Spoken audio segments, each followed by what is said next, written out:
आपने देखा होगा कि कुत्ते जैसे दिखने वाले जानवर जो कि कैनिस जीनस में आते हैं, इनकी बहुत सी स्पीशीज होती हैं, जैसे कि कैनिस लूपस यानी कि भेड़िए, कैनिस फेमिलियरिस यानी कि घरेलू कुत्ते, कैनिस ओरियस यानी कि गिद्दड़ और कैनिस साइमेंसिस यानी कि इथियोपियन भेड़िए वगैरह वगैरह। इसी तरह पैंथेरा जीनस में पैंथेरा लियो यानी कि शेर, पैंथेरा प्रोडस यानी कि तेंदुआ, पैंथेरा टिग्रिस यानी कि बाघ आदि स्पीशीज शामिल हैं। लेकिन जब हम इंसानों के जीनस होमो की बात करते हैं तो सिर्फ होमो सेपियंस ही सामने आते हैं। ये भेदभाव क्यों? दरअसल इंसानों की भी प्रजातियां तो खूब थी, लेकिन दुर्भाग्यवश अभी सिर्फ हम होमो सेपियंस ही बचे हैं। यह कौन सी प्रजातियां थी जो विलुप्त हो गई, वह कैसे रहते थे, कहाँ रहते थे, क्या खाते पीते थे, कब हुआ उनका जन्म और मरण, सब देखेंगे। लेकिन पहले इंट्रो।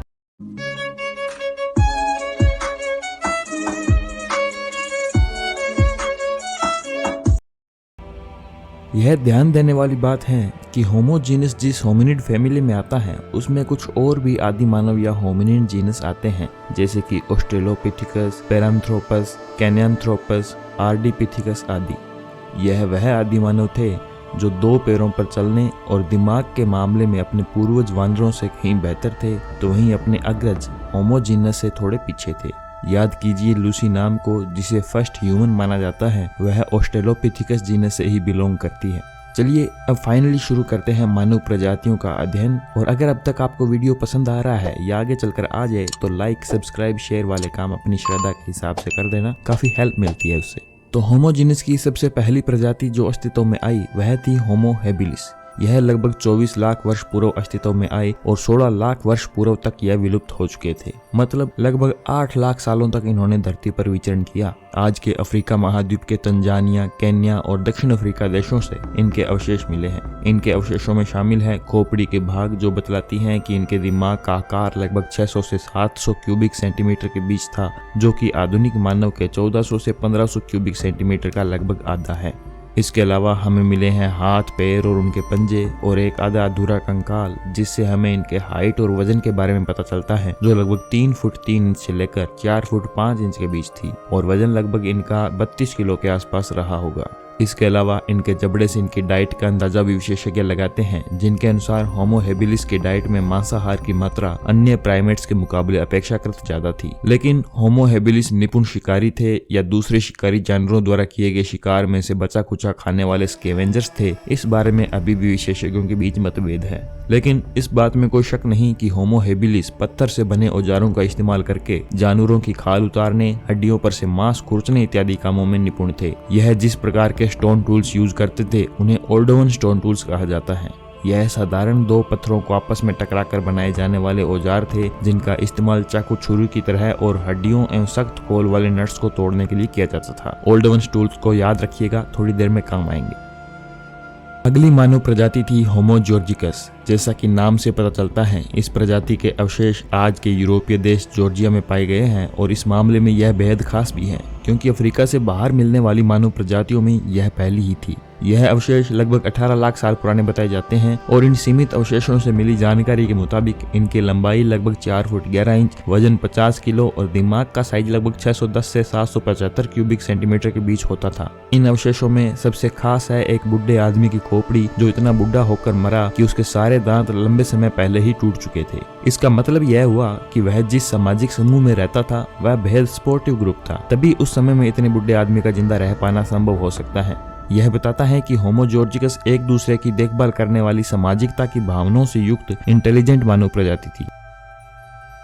होमो एर्गेस्टर ऐसी मानव प्रजाति थी जिसके किसी सदस्य को अगर आज के इंसानों के बीच लाकर खड़ा कर दिया जाए तो उसे पहचानना शायद इतना आसान नहीं होगा। यह प्रजाति 19 लाख वर्ष पूर्व से 15 लाख वर्ष पूर्व के बीच धरती पर मौजूद रही और इसके अवशेष अफ्रीका महाद्वीप के केन्या, तंजानिया, इथियोपिया और दक्षिण अफ्रीका देशों से मिले हैं। इनकी लंबाई 4 फुट 9 इंच से लेकर 6 फीट 1 इंच के बीच और वजन लगभग 50 से 68 किलो के बीच रहा होगा, जो कि आधुनिक इंसानों से काफी मिलता जुलता है। इनके दिमाग का आकार 600 से 910 क्यूबिक सेंटीमीटर के बीच था। होमो एर्गेस्टर के बारे में खास बात यह थी कि इन्होंने एक नए प्रकार के पत्थर के औजारों का इस्तेमाल करना शुरू किया, जिन्हें एशुलियन स्टोन टूल्स कहा जाता है। इनमें चाकू, छुरी और दूसरे पुराने औजार तो शामिल थे ही, साथ ही इसमें नया एडिशन हुआ हैंड एक्स का, जिसको एक बड़े पत्थर में से छोटे छोटे भाग काटकर कुल्हाड़ी की शेप दी जाती थी और जो छोटे छोटे भाग या फ्लेक्स इस पत्थर में से काटे जाते थे उनका ब्लेड के रूप में यूज किया जाता था। एशुलियन टूल्स की खास बात यह थी कि जब न्यूरो साइंटिस्ट ने ओल्डवन और एशुलियन औजार बनाते समय इंसानों के दिमाग की गतिविधियों का अध्ययन किया तो पाया कि एशुलियन टूल्स बनाते समय हमारे दिमाग का प्री मोटर कॉर्टेक्स नामक भाग यूज होता है, जो कि वही भाग है जिससे हमें भाषा को बोलने और समझने में सहायता मिलती है।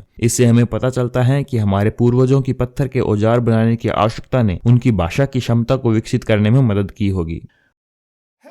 होमो इरेक्टस आज तक की सबसे सफल मानव प्रजातियों में से एक हैं, जो लगभग 18 लाख साल पहले धरती पर आए और मात्र 30,000 साल पहले तक इनका अस्तित्व बना हुआ था। इनके अवशेष अफ्रीका, एशिया और यूरोप 3 महाद्वीपों से मिले हैं। अफ्रीका से निकलकर विश्व के दूसरे भागों में फैलने वाली यह शुरुआती मानव प्रजातियों में से एक थी। यहाँ तक कि होमो जॉर्जिकस को भी कुछ विद्वान होमो इरेक्टस का ही भाग मानते हैं। होमो इरेक्टस की शारीरिक ढिल्डोल लगभग आधुनिक मानव जैसा ही था। इनकी हाइट लगभग 5 फीट 3 इंच से लेकर 6 फीट तक मापी गई है। वजन का अनुमान भी 40 से 68 किलो के बीच लगाया गया है। इनके दिमाग के आकार में विविधता मिलती है जो 750 से 1300 क्यूबिक सेंटीमीटर के बीच है। इनकी खोपड़ी के ऊपरी भाग के बीचों बीच आधुनिक गोरिल्ला की तरह एक हड्डी हल्की उभरी हुई होती थी। होमो इरेक्टस एशुलियन स्टोन टूल्स का इस्तेमाल करते थे। इंडोनेशिया के जावा से मिलने वाले होमो इरेक्टस के अवशेष लगभग 15 लाख साल पुराने बताए जाते हैं, जिसका मतलब है कि 15 लाख साल पहले होमो इरेक्टस एशिया में पहुंच चुके थे। हालांकि हाल ही में चीन से लगभग 21 लाख साल पुराने एशुलियन टूल्स मिले हैं, जिनका संबंध अगर होमो इरेक्टस से स्थापित होता है तो होमो इरेक्टस से संबंधित तारीखें काफी बदल जाएगी।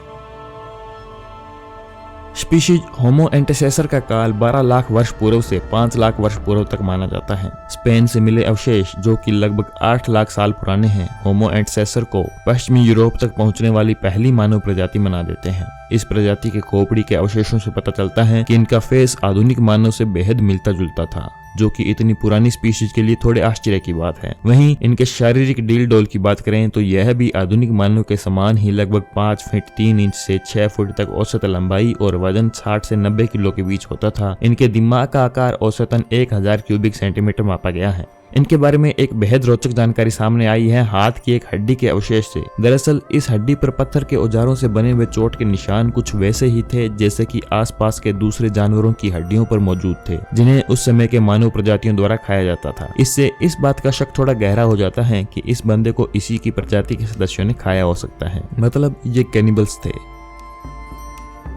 हमारी अगली प्रजाति है होमो हाइडेलबर्गेंसिस की, जिन्हें फेमस निएंडरथल्स का नजदीकी पूर्वज माना जाता है। यह प्रजाति 6 लाख से 4,50,000 वर्ष पूर्व तक अस्तित्व में रही और अफ्रीका और यूरोप महाद्वीप के काफी बड़े एरिया में फैली हुई थी। हालांकि कुछ एंथ्रोपोलॉजिस्ट इन्हें 2 अलग अलग प्रजातियों में बांटते हैं। उनके अनुसार यूरोप में मिले जीवाश्म होमो हाइडेलबर्गेंसिस के हैं, जो आगे चलकर निएंडरथल्स और डेनिसोवंस में विकसित हुए। वहीं अफ्रीका में मिले जीवाश्म एक नई प्रजाति होमो रोडेंशियंसिस के मानते हैं, जो आगे चलकर आधुनिक मानव यानी होमो सेपियंस में विकसित हुए। जो भी हो, इस प्रजाति की मजबूत कदकाठी और बड़ा दिमाग, जो कि 1100 से 1400 क्यूबिक सेंटीमीटर के बीच मापा गया है, इन्हें एक मजबूत शिकारी बनाते हैं जो उस समय के विशालकाय गैंडों, घोड़ों और हिरण प्रजातियों का शिकार करने में माहिर थे। इन्होंने न केवल पुराने चले आ रहे पत्थर के औजारों को अधिक परिष्कृत किया, बल्कि नए तरह के हथियार जैसे कि लकड़ी के भाले आदि भी बनाए, जिससे इनके लिए शिकार कर पाना आसान हुआ।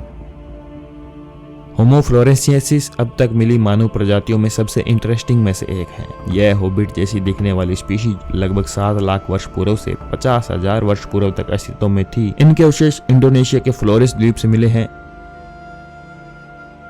इनकी खास बात ही इनका छोटा शरीर, जो केवल 3 फीट 7 इंच औसतन माना गया है। इनके दिमाग का साइज भी आधुनिक चिंपैंजी के बराबर यानी 380 से 420 क्यूबिक सेंटीमीटर के बीच मापा गया है। दिमाग का आकार छोटा होने के बावजूद इनके कुछ काम काफी एडवांस लगते हैं, जैसे कि पत्थर के औजारों का प्रयोग। और इसके अलावा फ्लोरेस द्वीप आसपास के मेनलैंड से पूरी तरह कटा हुआ है, तो उस टाइम के होमिनिन्स के लिए समुद्र की खतरनाक यात्रा कर इस द्वीप तक पहुंचना बड़ी इंप्रेसिव बात है। लेकिन होमो फ्लोरेंसिस का आकार इतना छोटा कैसे, कब और क्यों हुआ, इस बारे में अभी भी संशय है। हो सकता है होमो इरेक्टस जैसी कोई प्रजाति जिसने फ्लोरेस द्वीप तक का सफर किया, वह यहाँ अलग थलग रहने के कारण द्वीप की परिस्थितियों के अनुसार छोटी होती गई हो। क्योंकि फ्लोरेस द्वीप से मिले कुछ पत्थर के औजार और होमिनिन साइट्स आज से लगभग 10 लाख वर्ष पूर्व तक आंकी गई है। लेकिन यह औजार और साइट्स बनाने वाली होमिनिन प्रजाति कौन सी थी, इसके साक्ष्य अभी नहीं मिले हैं, तो अभी कुछ भी कहना जल्दबाजी होगी।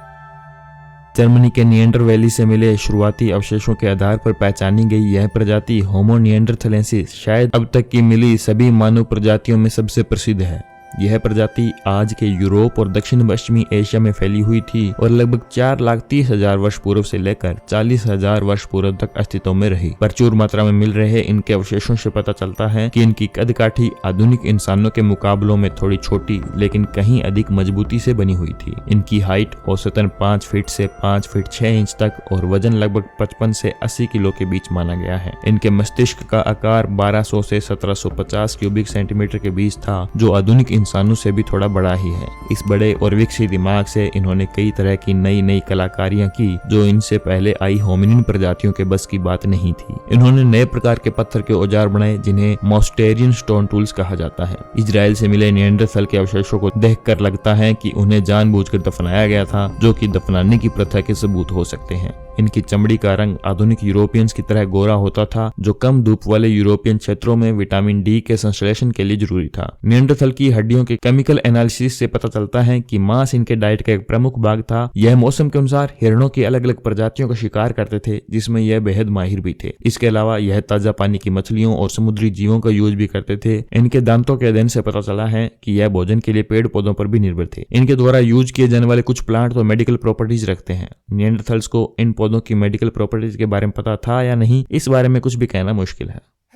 होमो डेनिसोवा या डेनिसोवंस रिसेंटली ढूंढी गई मानव प्रजाति है। साल 2008 में रूस के साइबेरिया के अल्ताई क्षेत्र में डेनिसोवा गुफा से इंसानी हाथ की छोटी अंगुली का एक छोटा सा टुकड़ा मिला। खास बात यह थी कि यह इतना वेल प्रिजर्व्ड था कि वैज्ञानिक इससे डीएनए एक्सट्रैक्ट करने में कामयाब रहे। डीएनए की जांच से पता चला कि यह एक नई मानव प्रजाति है, जिसे गुफा के नाम पर डेनिसोवंस नाम दिया गया। इसके अलावा यह भी पता चला कि यह अंगुली 13-14 साल की लड़की की है, जिसे डेनी नाम दिया गया है। इसका पिता डेनिसोवंस प्रजाति का और माता निएंडरथल प्रजाति की थी, लेकिन इस अंगुली के छोटे टुकड़े के अलावा डेनिसोवन प्रजाति का मात्र एक जबड़े का भाग और कुछ दांत ही मिल पाए हैं, जिससे इनकी शारीरिक संरचना और मस्तिष्क के आकार के बारे में सटीक अंदाजा लगाना थोड़ा मुश्किल है। हालांकि ज्यादा संभावना यही है कि यह निएंडरथल से काफी मिलते जुलते रहे होंगे। हाल ही में पूर्वी चीन से एक होमिनिन खोपड़ी मिली है, जिसे उसके खोजकर्ताओं ने नई स्पीशीज मानते हुए होमोलोंजी नाम दिया है। हालांकि कुछ विशेषज्ञ इसे डेनिसोवन स्कल मान रहे हैं, लेकिन इस बारे में अभी और स्टडीज होना बाकी है।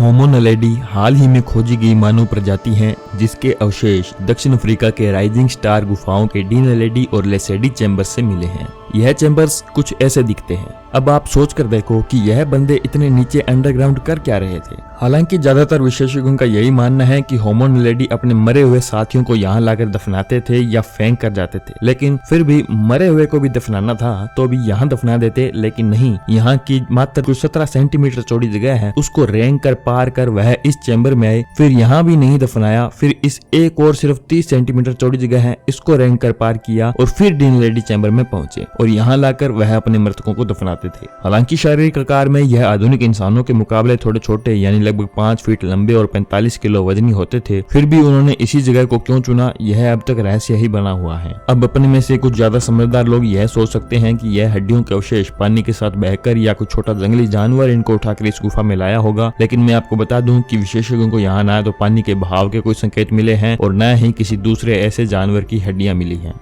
होमो नलेडी के बारे में एक और खास बात यह है कि इनके शरीर की संरचना कई मामलों में तो बिल्कुल पुराने ऑस्ट्रेलोपिथेकस होमिनिन प्रजातियों जैसी है, तो कई दूसरे मामलों में यह आधुनिक इंसानों से मिलती जुलती है। होमो नलेडी के मस्तिष्क का आकार भी 465 से 560 क्यूबिक सेंटीमीटर के बीच मापा गया है, जो कि आधुनिक चिंपैंजी से थोड़ा ही बड़ा है। इन सब बातों को देखते हुए मानव शास्त्रियों ने इनके टाइम पीरियड का अंदाजा 10 लाख से 20 लाख वर्ष पूर्व होना लगाया था, परंतु जब सिस्टमेटिक ढंग से इनकी डेटिंग की गई तो यह मात्र 3,35,000 से 2,36,000 के बीच पाए गए, जो कि अपने आप में आश्चर्य की बात है कि इतने पुरातन शारीरिक फैक्टर्स वाली यह होमिनिन प्रजाति होमो सेपियंस के जन्म से कुछ ही समय पहले अस्तित्व में आई और लंबे समय तक होमो सेपियंस के साथ इस धरती पर कोएग्जिस्ट करती रही।